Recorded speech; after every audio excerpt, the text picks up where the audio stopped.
1 minus 1 by 2 into 1 by 2 plus 1 by 2. So ഇവിടെ നമ്മൾ നോക്കുമ്പോൾ ഇതിനകത്തൊരു മൈനസ് ഉണ്ട്, സബ്സ്ട്രാക്ഷൻ ഉണ്ട്, മൾട്ടിപ്ലിക്കേഷൻ ഉണ്ട്, അഡീഷൻ ഉണ്ട്.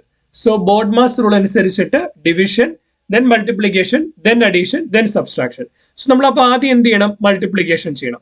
1 by 2 into 1 by 2 ഇപ്പൊ എന്ത് വരും? 1 by 4. 1 into 1 1, 2 into 2 4. അപ്പോൾ 1 by 4 എന്ന് കിട്ടി. സോ ബാക്കി എന്ത് കിട്ടും? 1 minus 1 by 4 plus 1 by 2 എന്ന് കിട്ടും.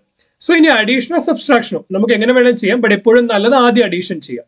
അഡീഷൻ ചെയ്ത് എന്ത് കിട്ടും? 1 plus 1 by 2 minus 1 by 4.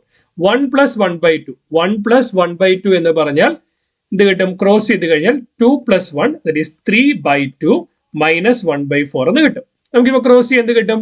So 3 12 minus 1 2 2 minus 4 2 8 that is equal to 12 minus 2 10 divide by 8. 2 കൊണ്ട് ക്യാൻസൽ ചെയ്താൽ 5 ഡിവൈഡ് ബൈ 4 എന്ന് കിട്ടും. ക്രോസ് ചെയ്യാൻ അറിയത്തില്ലാത്തവർക്ക് വേണ്ടി 3 by 2 മൈനസ് 1 by 4 ആണ് എങ്കിൽ രണ്ടിനെ ഡിനോമിനേറ്റർ സെയിം ആക്കണം. സോ 3 by 2 ഡിനോമിനേറ്റർ 4 ആക്കാൻ ന്യൂമറേറ്ററിനെ ഡിനോമിനേറ്ററിനെ 2 കൊണ്ട് മൾട്ടിപ്ലൈ ചെയ്താൽ നമുക്ക് എന്ത് കിട്ടും? 3 into 2 6 divide by 4 minus 1 by 4 എന്ന് കിട്ടും. സോ ഡിനോമിനേറ്റർ സെയിം ആയി 4 6 മൈനസ് 1 എന്ന് കിട്ടും. That is equal to 5 by 4 എന്ന് കിട്ടും. ബട്ട് നമുക്കിവിടെ തന്നിരിക്കുന്നത് മിക്സ്ഡ് ഫ്രാക്ഷനിലാണ്, സോ അതിലേക്ക് മാറ്റണം.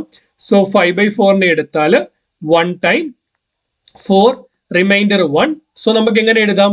1 and 1 by 4. 1 and 1 by 4. So answer എന്ത് വരും? ആൻസർ എന്ന് പറയുന്നത് ഓപ്ഷൻ എ 1 and 1 by 4 ആയിരിക്കും.